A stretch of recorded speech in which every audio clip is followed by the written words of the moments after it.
Bom, então o tema da revisão da aula de hoje é sobre as doenças degenerativas da coluna lombar, com enfoque na hernia de disco lombar e com as outras causas de dor lombar que a gente tem. Iniciando a aula, a gente vai dar um enfoque na nutrição do disco e dos componentes anatômicos do disco vertebral. A nutrição do disco é feita através da placa terminal, que é o end plate, já que o disco é uma estrutura que é avascular. E o disco é dividido, ele é formado por três partes, que é o end plate, que é a placa terminal, que tem a cartilagem nutridora, tem o núcleo pulposo e tem o ânulo fibroso. Aqui na figura a gente vê o núcleo pulposo mais anteriormente, o ânulo fibroso mais periférico e o end plate são as duas camadas superior e inferior do disco, de onde vem a nutrição. Aqui mostrando que a vascularização não chega no disco, Ela vem do corpo vertebral, e do corpo vertebral, através do end plate, ela vai por difusão entrando no disco, e a composição de água. Aí mostrando aqui que o núcleo pulposo tem 77% de água, tendo mais água do que as outras componentes. O ânulo fibroso tem 70% e a cartilagem do end plate tem 55%.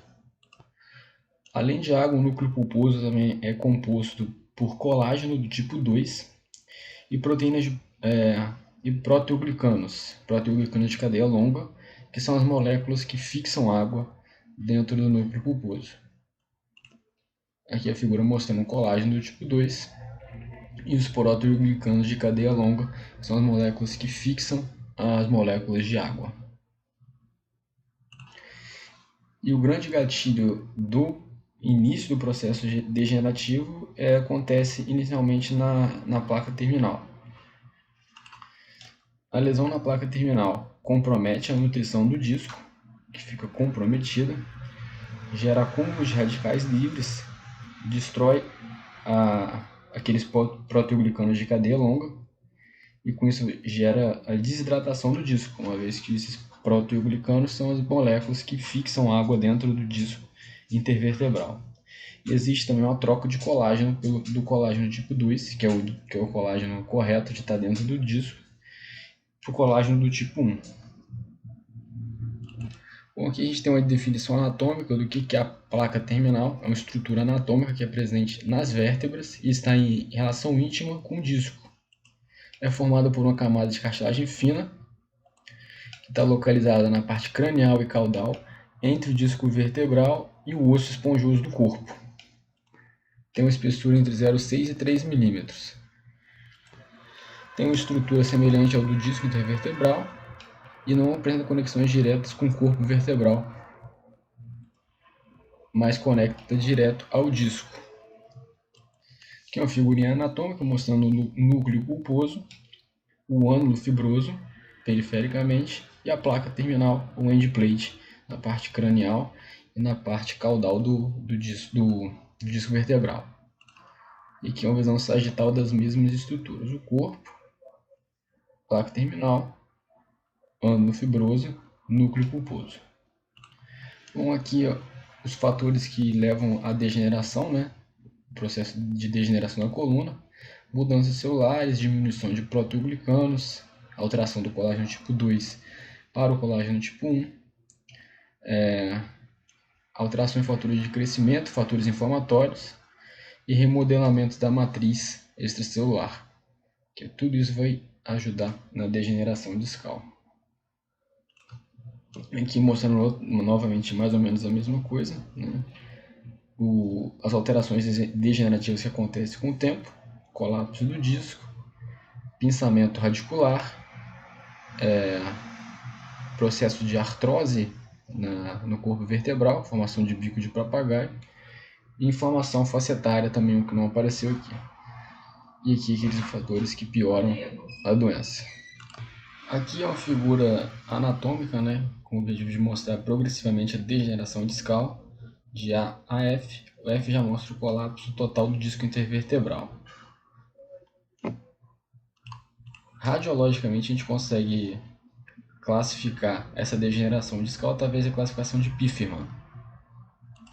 Na classificação de Pifferman, a gente a gente tem essa classificação radiológica através da ressonância pesada em T2, é uma classificação que vai de 1 a 5, onde 1 é geralmente a vértebra da criança, que tem um ângulo hidratado, uma vértebra totalmente normal.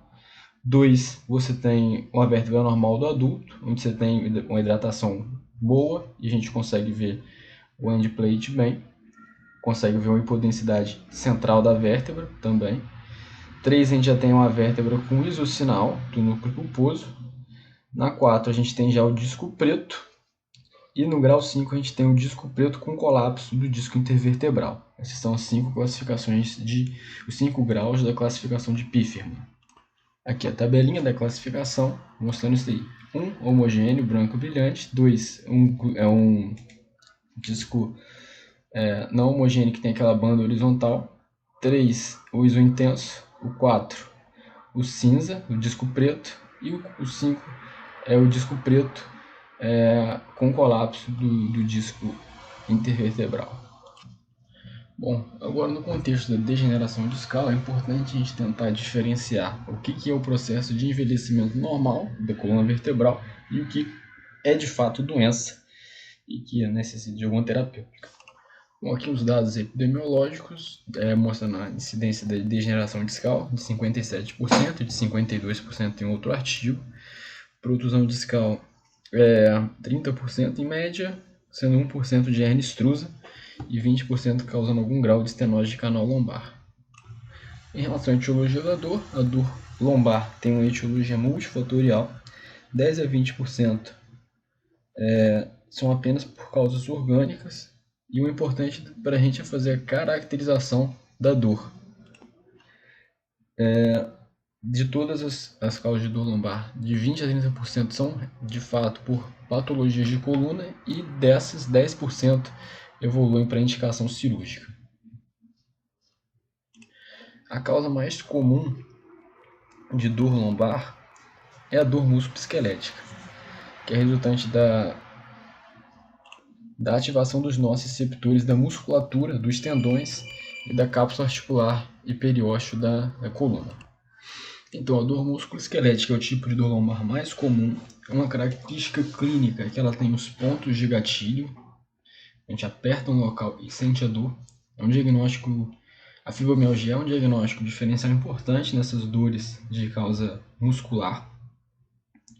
A dor piora com a palpação e a dor é difusa. Por exemplo, a dor piora com vários tipos de movimento. Você mobiliza a coluna com movimento de flexão, de extensão, e tudo dói. Até uma dor no ombro, movimento que nem tem muita relação com a coluna, todos eles o paciente refere dor.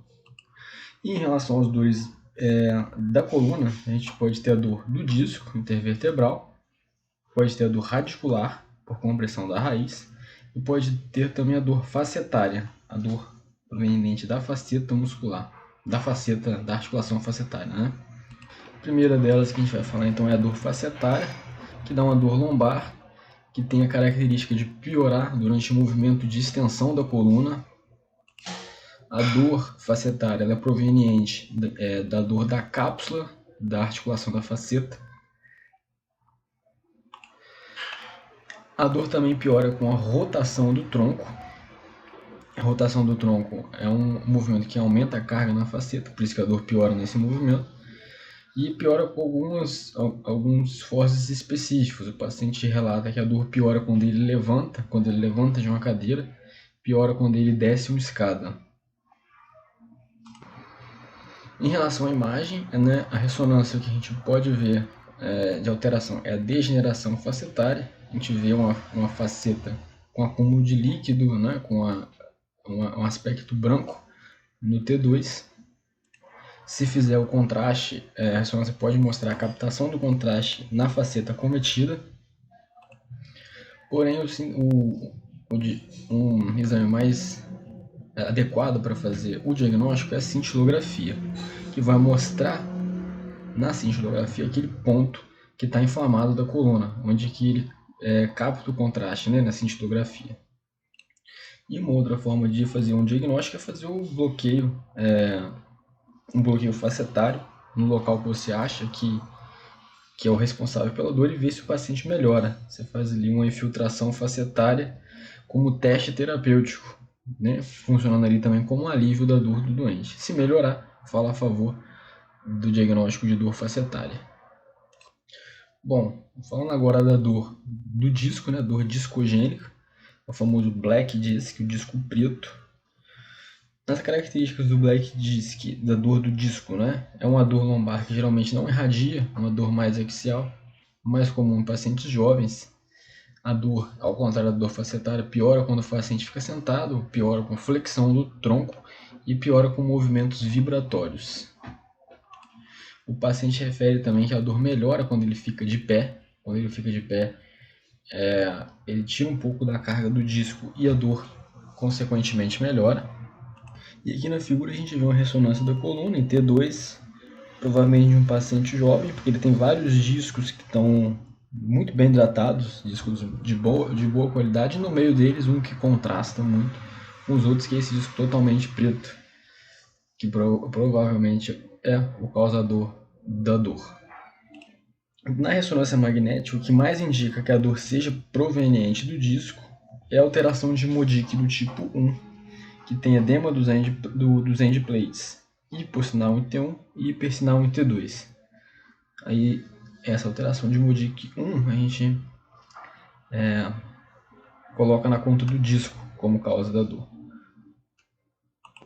Aqui o Modic tipo 1, que mostra o edema dos end plates, visto em T1 e em T2. Em T1 fica com hipossinal do end plate, e em T2 hipersinal do end plate. As alterações de Modic, a gente tem a classificação em 3 tipos, que são classificadas de acordo com o exame de imagem, variando com a intensidade do sinal da ressonância magnética em T1 e T2. O tipo 1 é aquele que a gente mostrou, tem um hipossinal de T1 e hipersinal de T2 dos end plates. Tipo 2 a gente vai ter um hipersinal em T1 e um isossinal ou hipersinal em T2. E o T2 e o tipo 3 vai ter um hipossinal de T1 e de T2. Então, isso indica pra gente, no Modic tipo 1, que a medula foi substituída por tecido fibroso e vaso sanguíneo, no Modic tipo 2 por gordura e no Modic tipo 3 por tecido ósseo, durante o processo de envelhecimento. E aqui o exame das 3 classificações, o Modic tipo 1, com edema do end plate, com hipossinal em T1 e hipersinal em T2, o Modic tipo 2, que tem o hipersinal em T1 e um hipossinal um hipersinal em T1 e hipersinal em T2, e o Modic tipo 3, que tem o hipossinal de T1 e o hipossinal de T2. Um outro fator que gera dor na coluna é a perda do alinhamento sagital da coluna durante o processo de envelhecimento. Durante o envelhecimento a gente tem um processo cifotizante da coluna, a gente vai ter uma cifose da coluna cada vez maior.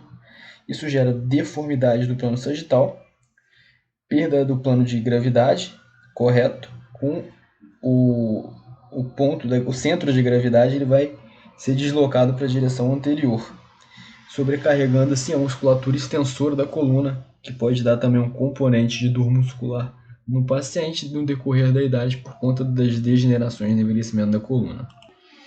Outra causa de dor importante é a claudicação neurogênica, a maioria das vezes causada por uma estenose do canal lombar.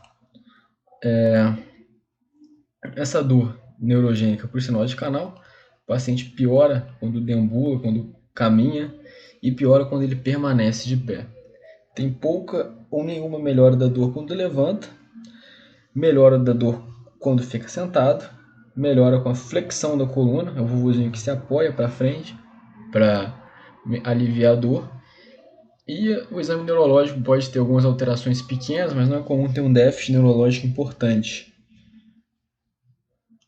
O paciente pode referir como alteração neurológica uma parestesia de membro inferior, dormência de membro inferior, e no exame físico pode achar uma hiporreflexia, é o que a gente pode ter de alteração. A dor costuma ser irradiada, nem sempre a irradiação pega o trajeto específico da raiz que a gente vê na imagem, né? Nem sempre tem essa correlação do local que tem a alteração no exame de imagem e a raiz que ela pega, principalmente quando a estenose é central, está no canal central da medula, aí fica mais inespecífico ainda. Aqui uma figurinha que mostra a vozinha, dor quando ela fica de pé, uma queixa de dormência e às vezes até fraqueza de membros inferiores. Quando ela inclina para frente, ela melhora os sintomas. Sentar também alivia os sintomas. Importante atentar para os diagnósticos diferenciais, para osteoartrose, principalmente de quadril, podendo também ser por joelho, outras neuropatias e principalmente a claudicação vascular. Na claudicação vascular, o paciente não piora a dor quando fica de pé e ele alivia quando ele fica em repouso, né? Parado, ele fica aliviado. Quando ele deambula a distância, quando ele vai andando, a dor piora e geralmente uma piora sempre com a distância fixa. E piora quando sobe escadas, né? Quanto mais gasto energético você dá para o membro inferior, pior vai ser a dor dele. É importante fazer essa diferenciação. No quadro clínico das radiculopatias, 90% das vezes vai ser nas raízes de L4, L5, L5, S1. Na dor de L5, a dor segue pela face posterior da coxa, posterolateral da perna e dorso do pé. E pode ter o déficit de dorsiflexão do pé acometido. E de S1, a dor irradia até a região plantar, tem o déficit a flexão plantar do pé e tem a abolição do reflexo equilíbrio, como característica do acometimento da raiz de S1. Aqui uma figura que mostra uma figura esquemática de um disco intervertebral, e o objetivo aqui é mostrar que o que é uma hernia de disco para o radiologista não é uma hernia de disco para o neurocirurgião. O neurocirurgião, a hernia de disco tem que ter a hernia e tem que causar radiculopatia. Já para o radiologista, apenas o fato de você ter o abaulamento, ele já classifica aquilo no laudo dele como uma hernia de disco. Tá? E a definição da hernia de disco extrusa, da hernia de disco não extrusa. Na hernia de disco extrusa, a hernia tem uma base pequena, né? E tem uma altura maior do que a base. Então a altura é maior do que a base, isso é uma hernia de disco extrusa. E quando acontece o contrário, quando a base é maior do que a altura, a gente tem uma hernia de disco contida. Então, quando a gente tem uma radiculopatia por hernia de disco lombar, a dor geralmente é irradiada, como a gente já falou. Tem um LASEG positivo, mas assim, é importante a gente diferenciar uma hernia de disco intracanal da hernia de disco foraminal ou extraforaminal. A hernia de disco intracanal, que pega o canal lombar, ela piora quando a gente faz a manobra de Valsalva, piora quando o paciente fica sentado, melhora quando o paciente fica deitado em repouso e costuma ter LASEG positivo. Já a hernia foraminal ou extraforaminal não costuma piorar com a manobra de Valsalva, piora quando o paciente fica de pé e não costuma ter LASEG positivo. Bom, aqui é uma ressonância magnética que mostra uma hernia de disco lombar entre L4 e L5, com diminuição da altura do disco, né, com disco preto, pifima tipo 4, sem ter o colapso total do disco ainda.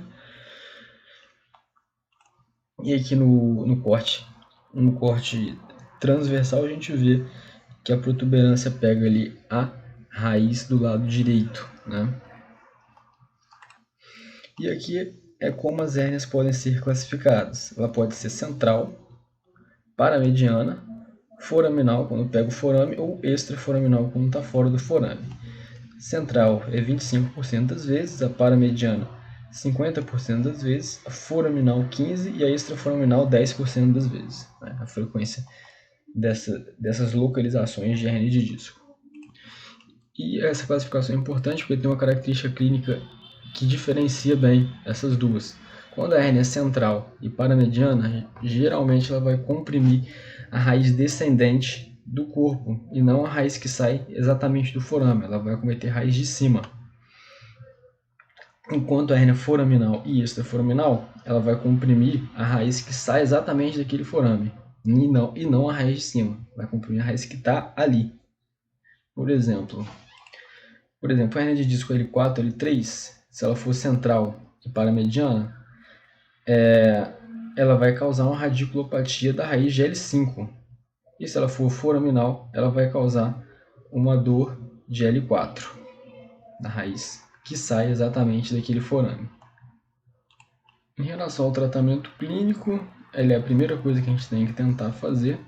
Até 90% dos pacientes podem ter uma melhora da dor entre 6 e 12 semanas. O uso de anti-inflamatórios, de corticoide, de analgésicos, da gabapentina, da pregabalina. A gente pode tentar também fazer infiltração foraminal, infiltração peridural e fisioterapia.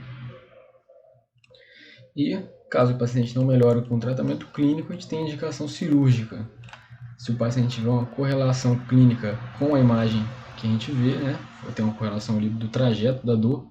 Se tiver falha do tratamento clínico no período de 6 semanas, se o paciente tiver um déficit motor agudo ou progressivo, também é uma indicação cirúrgica, até de urgência.